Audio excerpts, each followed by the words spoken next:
जितिया व्रत कथा। जितिया व्रत माताएं अपनी संतान की दीर्घायु के लिए रखती हैं। यह एक निर्जला व्रत है जो कि अश्विन मास के कृष्ण पक्ष की अष्टमी को रखा जाता है।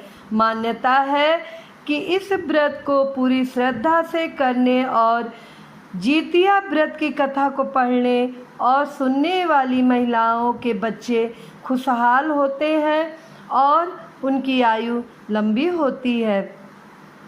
आइए आप भी जितिया व्रत की कथा विस्तार से सुनिए। एक बार नैमिषारण्य के निवासी ऋषियों ने संसार के कल्याणार्थ सूत जी से पूछा, हे सूत कराल, कलिकाल में लोगों के बालक किस तरह दीर्घायु होंगे, सो कहिए।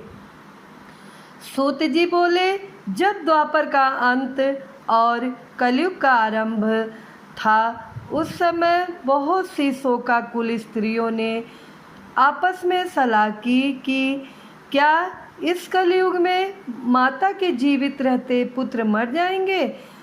जब वे आपस में कुछ निर्णय नहीं कर सकी तब गौतम जी के पास पूछने के लिए गईं। जब उनके पास पहुंची तो उस समय गौतम जी आनंद के साथ बैठे थे। उनके सामने जाकर उन्होंने मस्तक झुकाकर प्रणाम किया। तदंतर स्त्रियों ने पूछा, हे प्रभु, इस कलयुग में लोगों के पुत्र किस तरह जीवित रहेंगे, इसके लिए कोई व्रत या तप हो तो कृपा करके बताइए। इस तरह उनकी बात सुनकर गौतम जी बोले, आपसे मैं वही बात कहूँगा जो मैंने पहले से सुन रखा है। गौतम जी ने कहा, जब महाभारत युद्ध का अंत हो गया और द्रौपदी अश्वत्थामा के द्वारा अपने बेटे को मरा देखकर जब पांडव बड़े दुखी हुए तो पुत्र के शोक से व्याकुल होकर द्रौपदी अपनी सखियों के साथ ब्राह्मण श्रेष्ठ धौम्य के पास गई और उसने धौम्य से कहा, हे विप्रेंद्र, कौन सा उपाय करने से बच्चे दीर्घायु हो सकते हैं, कृपया करके ठीक ठीक कहिए। धौम्य बोले, सत्ययुग में सत्य वचन बोलने वाला, सत्याचरण करने वाला समदर्शी जिमूतवाहन नामक एक राजा था। एक बार वह अपनी स्त्री के साथ अपनी ससुराल गया और वहीं रहने लगा। एक दिन आधी रात के समय पुत्र के शोक से व्याकुल कोई स्त्री रोने लगी, क्योंकि वह अपने बेटे के दर्शन से निराश हो चुकी थी। उसका पुत्र मर चुका था। वह रोती हुई कहती थी, हाय, मुझ बूढ़ी माता के सामने मेरा बेटा मरा जा रहा है। उसका रुदन सुनकर राजा जिमूतवाहन का तो मानो हृदय विदीर्ण हो गया। वह तत्काल उस स्त्री के पास गया और उससे पूछा, तुम्हारा बेटा कैसे मरा है। बूढ़ी ने कहा, गरुड़ प्रतिदिन आकर गांव के लड़कों को खा जाता है। इस पर दयालु राजा ने कहा, माता, अब तुम रो मत, आनंद से बैठो, मैं तुम्हारे बच्चे को बचाने का यत्न करता हूँ। ऐसा कहकर राजा उस स्थान पर गया जहाँ गरुड़ आकर प्रतिदिन मांस खाया करता था। उसी समय गरुड़ भी उस पर टूट पड़ा और मांस खाने लगा। जब अतिशय तेजस्वी गरुड़ ने राजा का बायां अंग खा लिया तो झटपट राजा ने अपना दाहिना अंग फेर कर गरुड़ के सामने कर दिया। यह देखकर गरुड़ जी ने कहा, तुम कोई देवता हो, कौन हो, तुम मनुष्य तो नहीं जान पड़ते। अच्छा, अपना जन्म और कुल बताओ। पीड़ा से व्याकुल मन वाले राजा ने कहा, हे पक्षीराज, इस तरह के प्रश्न करना व्यर्थ है, तुम अपनी इच्छा भर के मेरा मांस खाओ। यह सुनकर गरुड़ रुक गए और बड़े आदर से राजा के जन्म और कुल की बात पूछने लगे। राजा ने कहा, मेरी माता का नाम सैब्या है और मेरे पिता का नाम शालिवाहन है। सूर्यवंश में मेरा जन्म हुआ है और जीमूतवाहन मेरा नाम है। राजा की दयालुता देखकर गरुड़ ने कहा, हे महाभाग, तुम्हारे मन में जो अभिलाषा हो वह वर मांगो। राजा ने कहा, हे पक्षीराज, यदि आप मुझे वर दे रहे हैं तो वर दीजिए कि आपने अब तक जिन प्राणियों को खाया है वे सब जीवित हो जाएं। हे स्वामिन, अब से आप यहाँ बालकों को ना खाएं और कोई ऐसा उपाय करें कि जहाँ जो उत्पन्न हो वह लोग बहुत दिनों तक जीवित रहें। धौम ने कहा कि पक्षीराज गरुड़ राजा को वरदान देकर स्वयं अमृत लाने के लिए नागलोक चले गए। वहाँ से अमृत लाकर उन्होंने उन मरे मनुष्यों की हड्डियों पर बरसाया। ऐसा करने से सब लोग जीवित हो गए जिनको कि पहले गरुड़ ने खाया था। राजा के त्याग और गरुड़ की कृपा से वहाँ वालों का बहुत कष्ट दूर हो गया। उस समय राजा के शरीर की शोभा दूनी हो गई थी। राजा की दयालुता देखकर गरुड़ ने फिर कहा, मैं संसार के कल्याणार्थ एक और वरदान दूंगा। आज अश्विन कृष्ण सप्तमी से रहित शुभ अष्टमी तिथि है। आज ही तुमने यहाँ की प्रजा को जीवन दान दिया है। हे बस, अब से यह दिन ब्रह्म भाव हो गया है, जो मूर्ति भेद से विविध नामों से विख्यात है। वही तैलोक से पूजित दुर्गा अमृत प्राप्त करने के अर्थ में जीवित पुत्र का कहलाई है। सो इस तिथि को जो स्त्रियां उस जीवित पुत्रिका की और कुश की आकृति बनाकर तुम्हारी पूजा करेंगी तो दिनों दिन उनका सौभाग्य बढ़ेगा और वंश की वृद्धि होती रहेगी।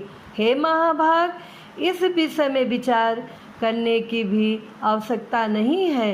हे राजन, सप्तमी से रहित और उदया तिथि की अष्टमी को व्रत करें, यानी सप्तमी विद्य अष्टमी जिस दिन हो उस दिन व्रत ना करें।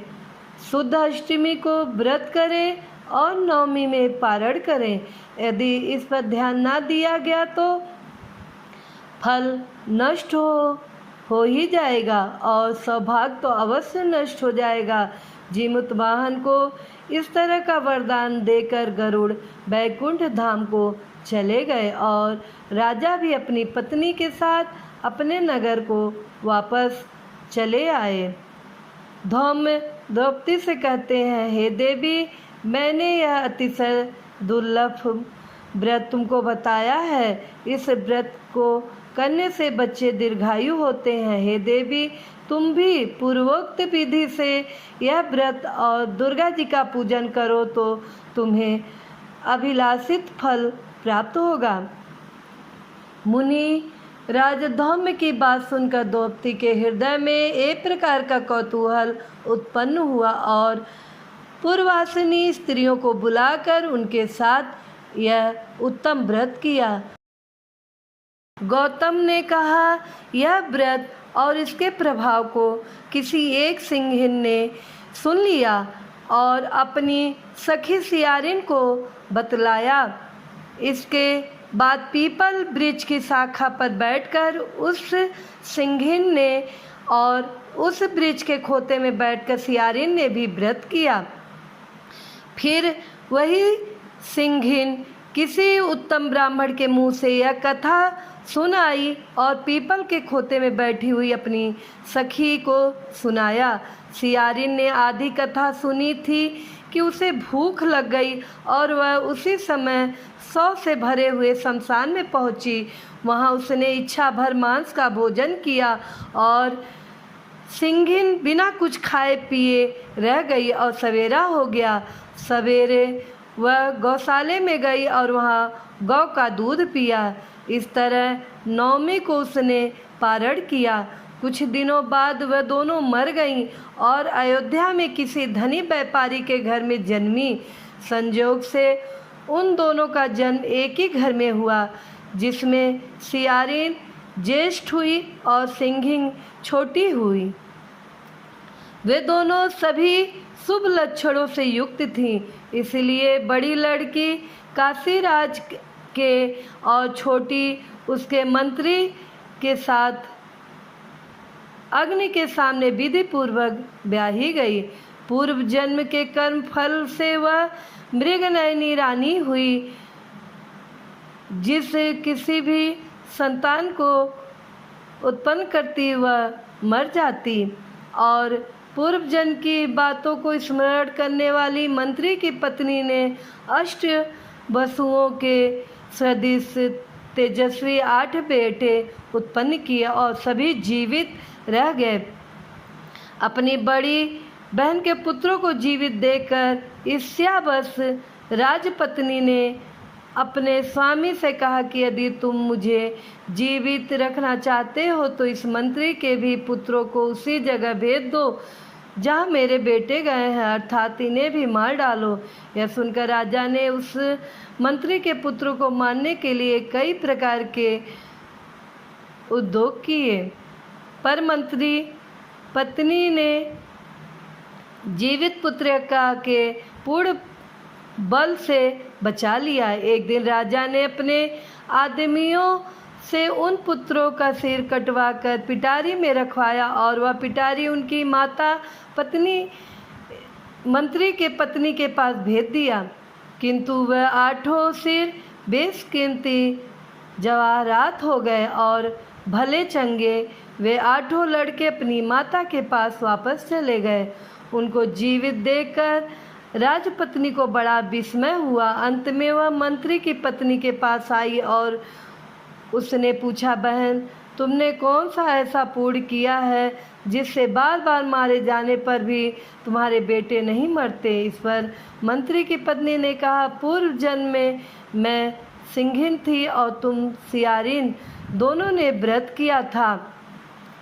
तुमने व्रत के नियमों को भली भांति पालन नहीं किया था और मैंने किया था। इसी दोष से हे बहना तुम्हारे बेटे नहीं जीते हैं। ओ राजा रानी,